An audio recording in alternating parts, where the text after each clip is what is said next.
One of the things that a Fresnel lens does is it magnifies an image. So here you see I'm panning left and right, and it seems as if the image from the screen is wider than the width of the actual cabinet. And here are some side-by-side comparisons of a 19-inch monitor without the Fresnel lens on the left and with the Fresnel lens on the right.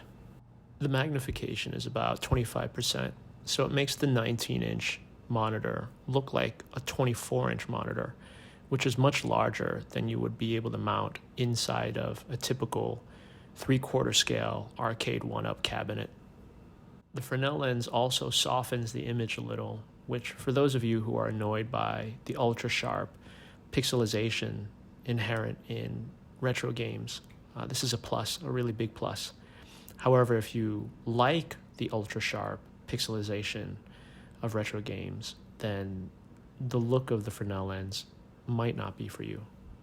I actually really like the ultra-crisp pixel look that the Fresnel lens softens a little, but what the Fresnel lens brings in depth of perception and almost 3D depth, which we're going to talk about a little bit later, far outweighs the softness that it introduces.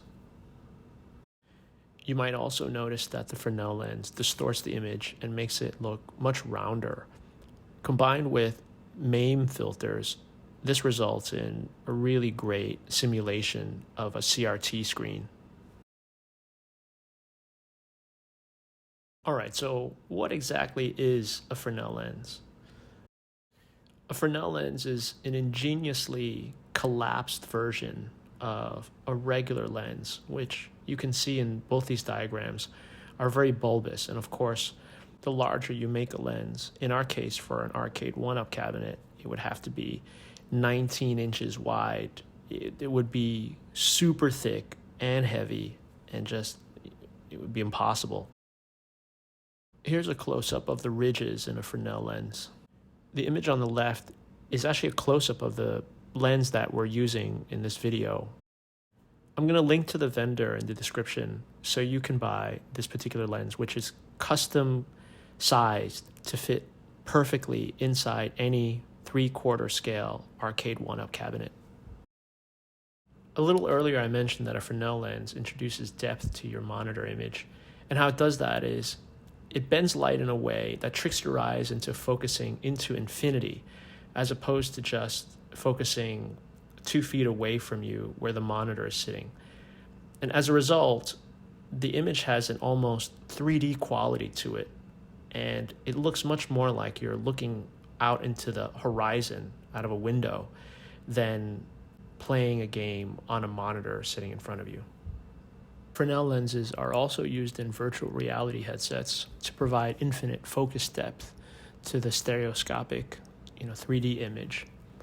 And the reason I'm highlighting that here is if you've ever used a VR headset and you've been astounded by the immersion and the depth, that is partly from the Fresnel lens.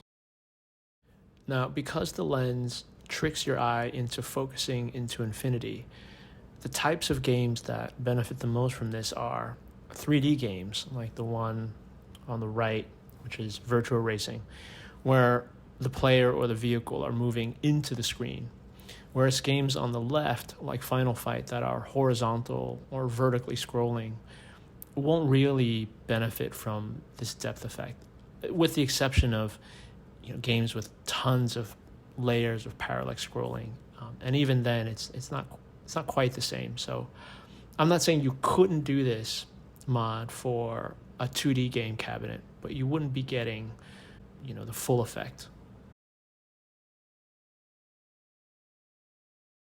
Here's a little experiment I ran with my Fresnel lens and a separate LCD screen for a different cabinet that I'm building.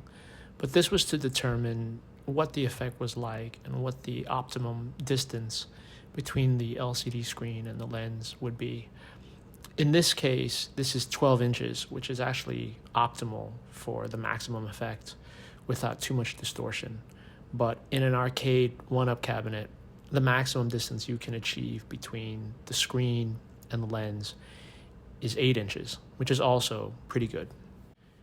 Here's an experiment I ran to see if I could actually do the Fresnel Lens mod with the original Outrun 17-inch LCD screen. And it can be done, but what I'm highlighting here is that it won't really line up with all the other pieces if you try to reassemble the cab. And so you're going to have to, if you do it with the original 17-inch monitor, you're going to have to cut the frame that holds the monitor significantly. You're going to have to cut the top piece of it there, as well as a little bit off the sides, since it's not going to be going into the grooves of the cabinet anymore. Anyway, I decided I was going to do a PC mod, and so I might as well swap out the 17-inch screen for a 19-inch Dell. So here, if you're going to do this mod with a 19-inch or a 20-inch Dell, you're going to want to decase it to get the maximum distance from the screen to the lens. And so if you use a screwdriver, you can pry off the plastic casing here pretty easily. But you can't pull the casing completely off because there's a flat cable here that connects the controls for the monitor to the front of the case. So be careful. And you're going to have to remove these screws from that part of the screen using a smaller set of screwdrivers, which I'm showing here. After you remove those tiny screws, then you can pull the front of the case completely off. Now, on my monitor, for some reason, the back piece here was totally loose and was not fastened in any way, so you can see I'm gluing it down to keep it in place. The next thing you're going to want to do is tape or fasten the control buttons that used to be on the front of the monitor to the back of the monitor. Now, these are the buttons that were the power button and the settings for brightness and contrast and all that. And you're going to want access to these later on. So by taping on the back, you'll still be able to change all of the parameters of your screen, when you make your adjustments later. Here what I'm showing is the Tulsa Arcade's 19-inch monitor bezel. And if you decase your Dell 19-inch, you can see what I'm showing here is you'll still be able to see just a little sliver of the metal going around your screen, and there's no way around this. So you're going to have to tape off the screen like I'm showing here, and I just used a marker to color all around the metal edges of the monitor. What I'm showing here is the 19-inch monitor, even decased, when it's placed in the back of the cabinet where you want it to be, and lined up with the Fresnel lens so that the center of the lens and the center of the screen are lined up, that the monitor actually sits a little too high and blocks the slot that the top piece of your cabinet would normally slot into. So shave off the sides of that top piece of your cabinet, because it's not going to be able to slot into those slots anymore. Because you're not going to be using the slots at the top there, and you can see the green line is actually where the top piece of the cabinet will actually be sitting. So we don't want those slots to be visible inside the cabinet. So I filled them up with Quickwood here, which is a great product. You just kind of press it in there with your fingers and let it dry for a day, and then you can marker it over to be black, and then you're good to go. Now, like a fool, I actually masked off all of the relevant pieces of the cabinet and spray painted them a matte black, hoping to reduce the reflectiveness of the inside parts of the cabinet, the space between the lens and the LCD screen. And I do not recommend that you do this because, as you can see, it doesn't reduce the reflectiveness barely at all. It's certainly not worth the effort. And on top of that, the bezel that goes around the screen, I messed it up, and you can see here, there's like spray paint, kind of building up and making all these sort of weird squiggles, which is very unsightly. Now, thankfully, I was able to fix that error with stick-on felt, which I cut to shape, and I've got the original Outrun bezel underneath, so you can see I'm mimicking the yellow trapezoid shape there with sort of the felt that I'm using to cover up my mistakes, which actually turned out very nice in the end. But I'm trying to save you this whole rigmarole. You don't have to do any of that. You know, the Tulsa Arcade bezels come in a very nice black, just leave it. The inside of your cabinet is black, just leave it. And the only piece that you're actually going to have to paint black is the underside of the top piece of the cabinet, which is white for unbeknownst reasons, for reasons that just don't make any sense. But you are going to have to paint that black. So here's a shot of the Gorilla mounting tape, which I favor, which this stuff is awesome. It will hold so strong. We're also going to be using 3/8 inch sheet metal screws for these L brackets, and that's how we're going to be mounting both the LCD screen as well as the Fresnel lens. Note that I've actually cut the top of the bezel so that it's completely flush with the top of the decased LCD screen. Here you can see I'm using my level just to line up the L brackets so that they're flush. Instead of using screws to fasten the L brackets to the bezel, I'm actually overloading it with wood glue, which works better because obviously we don't want to punch any holes through the bezel that can be seen from the front, of course.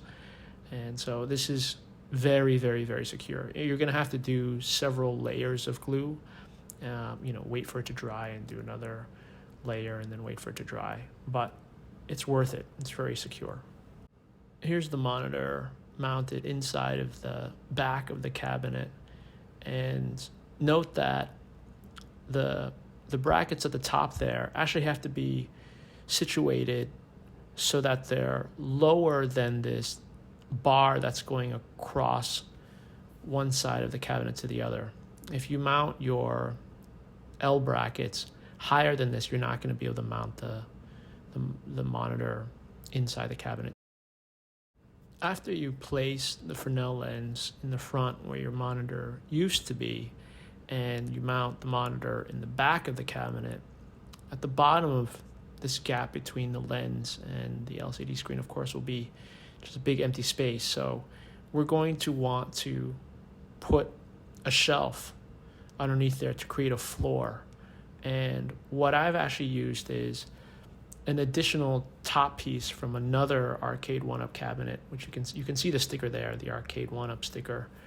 And you may not have an extra piece like this, but any piece that fits these dimensions will do the job. So if you're like me and you've been modding for a little bit and you just have pieces laying around, you might luck out and have an extra piece that will fit here.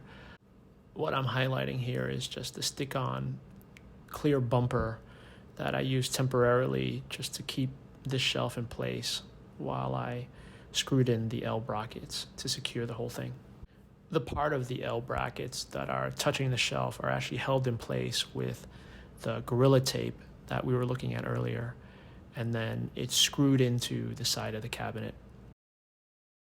Here's a view in from the top with the shelf installed now, which acts as a floor to our new monitor space. The cables for the speakers and the marquee used to actually be inside the cabinet, but now that we're using that space for our monitor, those cables can't be running inside anymore. Otherwise, you'll see them through the Fresnel lens. So you're gonna actually have to cut a hole into the top of the piece of your cabinet here, and then route these wires out the side and the back. You can see I'm using an unused piece of the Outrun cabinet to close up a gap in the back here. Since the top piece no longer comes down to where it used to, there was a gap that I wanted to cover up. And here's a shot of the top of the LCD monitor, which I've fastened some Velcro to. And the reason for that is because the top piece of the cabinet is no longer slotting into the slots in the side anymore, the only way to keep it on is with this piece of Velcro. And so this way you can pull the top of the cabinet off very easily without taking apart the entire cab, which is nice. And the reason you're going to want access is every once in a while you're going to want to pull this piece off to get into the cabinet so you can clean the Fresnel lens of dust and stuff from the inside as well as the monitor. Here's a cross section of all the pieces in their proper place. Here's the Fresnel lens with a custom bezel graphic that I designed, link in the description. You'll notice that there are some clear sticky dots in the corners of the lens. The reason for that is I recommend layering a piece of custom cut glass with your installation on top of the lens. And don't ask me why, but the glass actually improves the optics of the Fresnel lens and clears up some of the haziness that's introduced. Again, I don't understand what's happening there, but it works in addition to making it easier to clean. The reason for the sticky dots is to create a tiny gap between the glass and the Fresnel lens so that air can circulate between the two layers. Because I discovered if you laid the glass directly onto the lens with the vinyl on top of it, the glass will stick to the vinyl and look crazy. Additionally, when it gets really hot and humid, moisture will build up between the lens and the glass, and that little gap gives enough air circulation for that not to happen. This is a photo of another project that I worked on where this was a problem. Because the Fresnel lens is so much thinner than the original Arcade1Up monitor bezel, in these grooves here, you can see I'm using earplugs to keep the lens in place while I make all my adjustments. What I'm highlighting here is a piece of painter's tape that I fastened to the top of the Fresnel lens and also the piece of glass that sits in front of the Fresnel lens in order to prevent dust from getting in between those two layers. This is a close-up of the Fresnel lens and also the piece of glass mounted in front of it inside the grooves that the original Arcade1Up monitor used to sit in. And you can see there's still a little bit of wiggle room there. Again, the L brackets are screwed into the side of the cabinet itself, and they're mounted to the Fresnel lens via a piece of Gorilla mounting tape. An important note is you do not want the Tulsa Arcade bezel that will slot into the Arcade1Up slots. They make two kinds. They make one kind that's new that will slot into the old slots, and they make another kind that will not. You want the kind for this mod that will not slot into the Arcade1Up slots, because we're actually mounting our LCD screen at the back of the cabinet where there are no slots. What I'm highlighting here is a section of the Fresnel lens that renders everything underneath it blurry. And I did this mod 3 times with 3 different Fresnel lenses, and they all had this weird blurry spot. And I couldn't figure out how to fix it. And one thing that I did try was to use this Meguiar's Plasti-X to try to wipe it off, because I thought it might be the same kind of thing that was happening with foggy headlights. But the only thing that accomplished was I totally wiped off the anti-reflective coating on the lens, which ruined the lens completely. And not only that, but it didn't solve the blurry problem. So eventually what I figured out was you have to position that blurry section such that it's not in the way. And what I've done is I've positioned it towards the top of the screen now, where there's almost no important visual information up there anymore. And now I never notice that section anymore. But you're going to have to take apart your cab, put the lens in, play a few games, and discover where this blurry section is and where you want to place it, where it's the least intrusive. And so for me, it was this upper quadrant. And so now I never notice it. But before, when I had made the mistake of, putting the graphics onto the lens and, putting my whole cab together, without knowing this, the blurry spot was at the bottom where the car is, and it just ruined the entire experience. So when you buy your lens, you're going to have to experiment with it and discover, A, if you have this blurry spot, which is likely, and then B, where exactly you want it to be so it's out of the way.